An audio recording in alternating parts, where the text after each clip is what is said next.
welcome to our preseason episode for Season 3 of F1 Management 25. I've still been enjoying this game, you guys have still been enjoying it. And yeah, last episode was the end of last season, which was not the best season, honestly. But with still some moments, like Leclerc winning a few, Russell winning a few, Lewis winning his final race, Max winning the race. We had 6 different winners last season.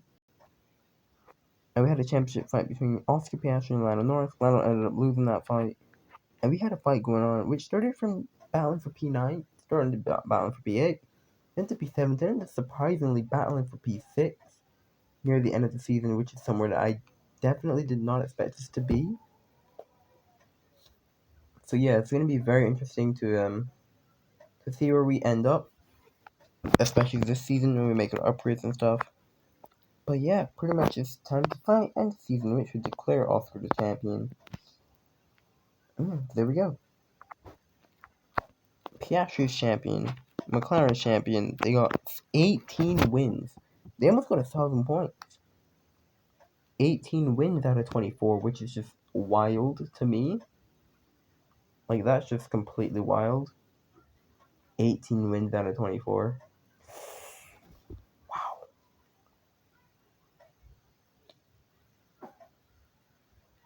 But yeah, that's basically it. But now it is time to go into 2027. And now we have officially entered Season 3. Which, the first thing that we have to announce is we have a new team on the grid. I've decided to get rid of the V-Card team and to welcome in a fan favorite. We're welcoming in, from Season 3, Lamborghini into F1. This is going to be their debut season. And yes, it's just going to be interesting because this puts Lindblad and who else was there? Lindblad and Lawson out of the seat. So this definitely should shake up things. Surely. And something that I'm about to say is, I kept pretty much in the dark to which drivers we would sign. Yeah, I pretty much kept you in the dark to which drivers we would sign. And I've decided to go with Gabriel Bortoleto and Dina Beganovic. I know we have negative 126 money because we haven't been paid yet. And also we literally needed to spend all of our money to sign both of those drivers. So I had to put them at 500k. They're not happy with that. So we gotta gain more. That's the only problem I don't like with the game. In terms of money, you gain way too little. Like 2 seasons that we haven't reached a million yet, in F1 you'd be bankrupt. But yeah, we signed Gabriel Bortoleto. So that means we're stealing him away from Audi Sport. Unfortunately, Drogovic had to go. He didn't really fit the team in my opinion. Hopefully someone else signed him. Anyway, I feel like we've kind of done his thing there. But yeah, now, let's go check out the calendar for this season. So, the F1 2027 calendar. We start out in Australia, like normal. Then, we go to China, Japan, Bahrain, Saudi Arabia. Then we go to Miami, sprint round in Miami. Don't think we did that last year. Did we? Can't remember. Then we go to Canada, Monaco, Austria, Great Britain, which has a sprint. I don't think we did that last year. Sorry, I had to sneeze. I don't think we did that last year. And yeah, that's because they're rumored to be doing that next year in actual F1 for 2026. That's gonna be interesting. And yeah, that's mid-season. I'll get that later. Then we have second half of the season. Hungary, Italy, Madrid is now a sprint. I think it was a sprint last year as well. Baku, then we head to Singapore, USA, which is a sprint. Mexico, Brazil, Qatar, and now we now end in Las Vegas. So yes, I've decided to take it upon me to sharpen the calendar a little bit. Because most of the races just used to be a bit bloated. So yeah, now we'll be doing 10 episodes instead of 12. Also, the calendar is basically the exact same. So I wanted to change things up a little bit. I might go out to 24 races next season, but I wanted to change things up, a little. It's nice to change things from time to time. So yeah, there's 1, 2, 3. So there's 5 sprints in this season now. But yeah, what drivers are going to be on this, are going to be racing this year? That's going to be interesting. I don't know, because I just generally don't know before these, if you were asking. I set the calendar, but I don't set the driver transfers and stuff. But yeah, this is going to be very interesting. Let's go to them. So, the F1 2027 lineup. So, things that we must note, we kicked.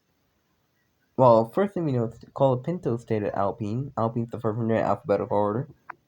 We kicked Drugovich out. We still, I don't know if Drugovich got a seat, but we stole Bortolotto from Audi, so someone's going to go to Audi. Lamborghini's probably going to sign someone new. So far we know Colapinto stayed at Alpine. Who's their second driver? Whoa! Albon! They've signed Albon. So Colapinto and Albon are at Alpine now. Alpine, they were our rivals in season 1. We got away from them finally. Hopefully they're not with us. But they need a real step up. They weren't really that good until the tail end of last season. But they still weren't great, so they'll be hoping for a better season. And, oh yeah, Audi Sport. Ooh, that's a good lineup. So we stole Bortolotto from them. They've taken upon themselves to sign Lindblad against Hulkenberg. That's a good lineup. We didn't see much of them last season. They only scored 3 points, so hopefully they'll be looking a bit better this season for their second season. Who's next? Oh yeah, Ferrari. So who does Ferrari have? Did they keep Hamilton? No, they didn't. So I'm guessing Hamilton's retired. This is why I didn't want to pick Barron to sign last season. Because I knew he felt like he was eyeing up a Ferrari move. And he is now at Ferrari with Charles Leclerc.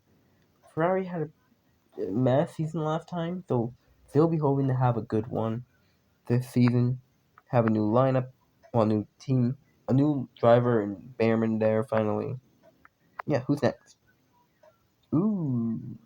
Oh, yeah. Our team, of course. We signed Bortoletto and Bogdanovich. We know that, of course, that we signed them. Yeah, that's our lineup. Oh, Haas is next. So, oh yeah, Behrman's no longer at Haas. So who's there now? Oh, okay, this makes sense. Ocon stays, and Rafael Camara, the new F3 champion, who's looking really good, and is a Ferrari Academy driver, he's now in there. So we got our first rookie on the grid this season. So that's great. Lamborghini new team. They signed. Okay, they kept Lawson from V-Carb, and they've signed Pierre Gasly. Okay, that makes sense. French. That makes sense. But yeah, Gasly's moved from Alpine over to Lamborghini. So yeah, they're gonna be doing debuting with Lawson and Gasly. Pretty decent lineup. Now McLaren, the constructors championship, the drivers champions from the last year. Who's gonna be there? They've kept Piastri and they've signed Dunn, so Lando has left. So far, we're like halfway through, and these driver lineups are awesome. Like Lando's left McLaren, so where's he going? And now Dunn is in McLaren, so we have our second rookie on the grid. Dunn has showed some great pace, of course, in F2. Mercedes now, they didn't do as good as I thought they would. I thought 2026 would favor them, but it didn't really. And they stayed put. Actually, the first team so far that stayed put, which is just crazy. Mercedes are the first team so far that stayed put. Which they don't need to change the lineup. Antonelli, he didn't have the greatest of seasons last season, but hopefully he improves this year. Yeah, who's next? Red Bull should be. And they've kept their lineup? Well, I know that might have kept Matt, but Hajar, he had a really bad season. But also, I'm surprised they didn't try to sell. I think Audi stole Lindblad from them. Because it's kind of a no-brainer. Like, why would they sign Lindblad? So I guess they were forced to stay with Hajar. And they could have signed Lawson too, but he was picked up by Lamborghini. So yeah, Max is probably gonna be a one driver team again because Max is the only person who really scored points for them last year. But yeah. Oh, so Lando goes with Williams. He left McLaren. He went to Williams. Basically signed, so it didn't go to Ferrari. Yeah, Carl Lando's now at Williams now. So yeah, that is interesting. Interesting driver lineup. Lando at Williams.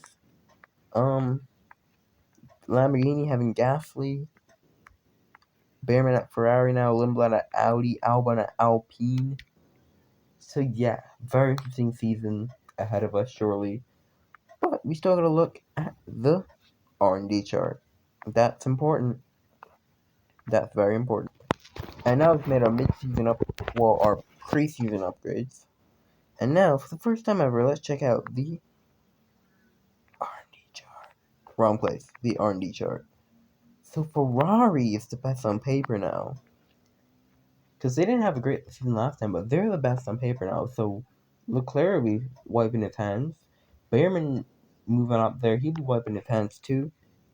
Then Mercedes. Okay, so McLaren's not the fastest anymore. So Russell and Antonelli, they have a solid lineup, so they can. Because Behrman, he's not going to have to find a seat at Ferrari, so Mercedes could have an advantage. Then Williams are third in the R&D chart. That's wild. So Lando might be. I don't see McLaren, so Lando might have the last laugh.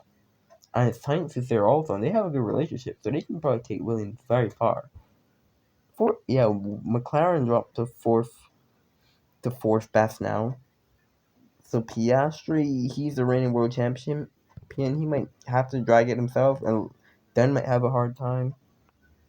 Red Bull are fifth now. Ooh, Verstappen's not going to like that. Yeah, he's definitely going to be the only person scoring points there now if Red Bull are fifth best. But we could obviously recover this over season. Oh, we're sixth best. So we've done a lot of good work over the season, over the off season. We're sixth best. Then Alpine behind us. Haas, Audi Sport, Alpine, and Lamborghini. Where's Aston? I think it glitched. I think Aston's supposed to be here. So Lamborghini's the worst team. That makes sense. But yeah, Aston's supposed to be there somewhere. But yeah, that's interesting. So there is changes because McLaren's no longer the fastest. So finally, we're not going to get a McLaren-dominated season. But Ferrari looks to be pretty far ahead. I just realized. So it might be a Ferrari-dominated season. But yeah, we're sixth best. I'm really happy and impressed with that. I did not expect. We were eighth best last season, and now we're sixth best. So we've done a lot of work over the season. Do I want to do a race? I'm thinking about it. Do I want to do a race? No, you know what? I think we'll leave the racing in the next episode. So yeah, hope you guys enjoyed, and I will see you guys later for season 3.